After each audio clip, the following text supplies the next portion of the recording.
ప్రభుత్వాలు ప్రజలకు జెన్యూన్గా మేలు చేసే విధంగా ఆలోచించకుండా పిఆర్ స్టంట్స్ మీద, సినిమాటిక్ ప్రచారాల మీద ఆధారపడితే దాని ఫలితాలు ఎలా ఉంటాయో, దాని పర్యవసానాలు ఎలా ఉంటాయో మనం ఈ సంవత్సర కాల ప్రభుత్వ హయాంలో చూస్తూ ఉన్నాం.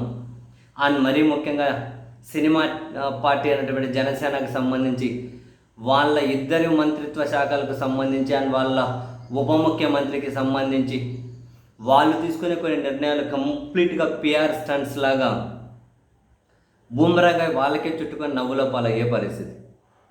మొదట నాదెండ్ల మనోహర్ గారు పౌర సరఫరాల శాఖ మినిస్టర్గా ఉన్నారు. మీకు గుర్తుందా? బియ్యాన్ని సీజ్ చేస్తామని అక్కడికి పోర్టుకి వెళ్ళి, షాపులకు వెళ్ళి, రాత్రిపూట వెళ్ళి అది చేసి వీళ్ళని సస్పెండ్ చేయని నాదెండ్ల మనోహర్ గారు ఏదేదో హంగామా చేశారు. ఫైనల్గా రిజల్ట్ ఏమైనా కనిపించిందా? ఇప్పుడు ఏం చేస్తున్నారు? వాటిని బియ్యం రిలేటెడ్ ఏం సీజ్ చేశారు? ఇంకా ఆయన డిప్యూటీ సీఎం వెళ్ళి ఏకంగా సీజ్ ద షిప్ అని. అబ్బో, ఎంత పిఆర్ స్టంట్స్ అవి! ఒక షిప్ మీద ఇట్లా చేయబట్టుకొని నిలబడి ఇట్లా హెయిర్ను పైకి అనుకుంటూ రకరకాల పిఆర్ స్టంట్స్. సినిమాలో అయితే ఇటువంటి సీన్లు బ్రహ్మాండంగా పేలుతాయి. సీజ్ ద షిప్ అని లాస్ట్ సీన్ కట్ చేస్తే ఆ షిప్ సీజ్ చేసినందుకు ఉల్టా ఫైన్లు కట్టుకొని దాన్ని మళ్ళీ పంపించాల్సి వచ్చింది. దగ్గరుండి హారతి ఇచ్చి ఫైన్లు కట్టి దాన్ని వెనక్కి పంపించాల్సి వచ్చింది. ఈ మొత్తం బియ్యం ఎపిసోడ్లో ఇప్పుడు వీళ్ళు సాధించిండేది ఏంటి? ప్రస్తుతం అప్డేట్ ఏంటి? స్టేటస్ ఏంటి? అసలు ఏం సాధించారు? ఏం నిర్ణయాలు తీసుకున్నారు? ఏం లేదు. కొన్ని రోజులు పిఆర్ స్టంట్లకు పనికొచ్చింది అప్పుడు. అండ్ ఇప్పుడు మళ్ళీ ఇలా సినిమాటోగ్రాఫర్ మంత్రి విలన్ ఆయన ఉన్నారు, అందులో తిరిగేసి వాళ్ళు మొదలెట్టారు. ఫస్ట్ ఏమని, హరిహర వీరమల్లు సినిమా కోసం థియేటర్లు బంద్ చేస్తున్నారు, అది ఇది, దీని వెనకలు ఎవరున్నారు విచారణ చేస్తాం. ఇంకా ఆయన మొదలెట్టగానే ఇంకా ఉప ముఖ్యమంత్రి మళ్ళీ సమీక్షలు, రివ్యూలు, ఆ కథ ఈ కథ, దీని సంగతి తెలుస్తాం. సినిమాలో ఆ నలుగురు వాళ్ళ కామన్ సెన్స్ లేదు, గౌరవం లేదు, వాళ్ళకి ఏం తెలియదు, సినిమా వాళ్ళకి కనీసం గౌరవం తెలియదు, అది ఇది అని చెప్పి తీరా మొత్తం అంతా చుట్టూ తిరిగి చూస్తే ఈ జనసేన నియోజకవర్గ ఇన్ఛార్జే ఆ బంద్ ప్రకటన మొదట చేసింది. ఏం చేయాలో తెలియక ఆయన పార్టీ ప్రాథమిక సభ్యత్వాన్ని తీసేశారు, ఆయన రద్దు చేశారు, పార్టీ నుంచి సస్పెండ్ చేశారు.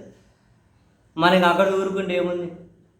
మళ్ళీ థియేటర్లో అద్దెలుస్తాం సేమ్ బియ్యం కథలు తేల్చినట్లే థియేటర్లో అద్దెలుస్తామని అధికారులు ఈ చివర కడప నుంచి మొదలు పెడితే మధ్యలో నరసరావుపేట, విజయవాడ మీదుగా అట్లా కాకినాడ, రాజమండ్రి మీదుగా మొత్తం ఎక్కడ చూసినా జాయింట్ కలెక్టర్లు, ఆర్డీఓలు, ఎంఆర్ఓలు, పోలీసులు, రెవెన్యూ వాళ్ళు వీళ్ళు 2 రోజుల నుంచి మామూలు హడావిడి చేయట్లేదు.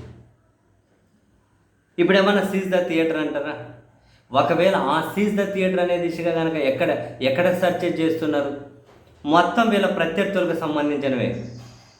ఒకటి అల్లు అరవింద్కి సంబంధించిన థియేటర్లు, సురేష్ బాబుకి సంబంధించిన థియేటర్లు, మధ్యలో ఇంకా విజయవాడ యువరాజ్ థియేటర్లు, అండ్ ఇక్కడ కడప, ప్రొద్దుటూరు ఇక్కడ కూడా వీళ్ళ ప్రత్యర్థి పార్టీలకు సంబంధించిన వాళ్ళ థియేటర్లు. లేదు సినిమా పరిశ్రమగా సినిమాల్లో ఎవరినైతే ప్రత్యర్థులుగా భావిస్తారో, అటు సినిమా పరంగా ఇటు రాజకీయ పరంగా ఎవరినైతే ప్రత్యర్థులుగా భావిస్తారో వాళ్ళ థియేటర్లోనే సెర్చ్ చేస్తూ సోదాలు, హంగామా. సరే, నామకే వాస్తు వేరే థియేటర్లకు పోయినా పోతే వస్తే ఫోటోల కోసం అని చెప్పి వస్తున్నారట. ఎందుకంటే సినిమా థియేటర్ వాళ్ళే చెబుతూ ఉన్నారు. వీళ్ళు సర్చెస్కి వెళ్ళే థియేటర్లో ఓనర్లు ఎవరు చూసినా మనకు అర్థమవుతుంది. అల్లు అరవింద్, సురేష్ బాబు, విజయవాడ యువరాజ్ థియేటర్లు, ఇంకా నరసరావుపేటలో కూడా అల్లు అరవింద్ థియేటర్కి సంబంధించి, కడప, ప్రొద్దుటూరులో వైసీపీ వాళ్ళ థియేటర్లు, ఇట్లా రకరకాలుగా. మరి ఇక్కడ సీజ్ ద థియేటరా? ఓన్లీ ప్రత్యర్థులకు సంబంధించేనా? పోనీ ఫైనల్గా అల్టిమేట్గా థియేటర్లకైనా ప్రభుత్వ పరంగా ఒక జనరలైజ్డ్ ఏమైనా ఒక నిర్ణయం తీసుకుంటారా? ఒక పర్ఫెక్ట్ ఎగ్జిక్యూట్ చేస్తారు? ఏముండదు. పిఆర్ స్టంట్స్ 2 రోజులు హడావిడి, మళ్ళీ ఇది మర్చిపోయారు. మళ్ళీ ఆ తర్వాత ఇంకేదైనా కనుక మొదలెట్టాలేమో. అల్టిమేట్గా ప్రజా ప్రయోజనాల కోణంలో వీళ్ళు తీసుకుంటున్న నిర్ణయాలు ఏంటి? బియ్యంలో ఏం తీసుకున్నారు? ఇప్పుడు థియేటర్లలో సినిమా టికెట్ ధరలో ఏం తీసుకుంటారు? ఏం అమలు చేయగలుగుతారు? ఏమీ చేయలేరు. ఏదో 2 రోజులు హడావిడి కోసం తప్పితే ప్రభుత్వాలే పిఆర్ స్టంట్లు వేసుకుంటూ ఉంటే ప్రజల బతుకులు, సినిమా కష్టాలు వాళ్ళకి తప్పవలేండి. ఎవరు చేసుకున్న దానికి ఎవరు చేసుకున్న దానికి ఎవరి కర్మ అనుభవించాలి.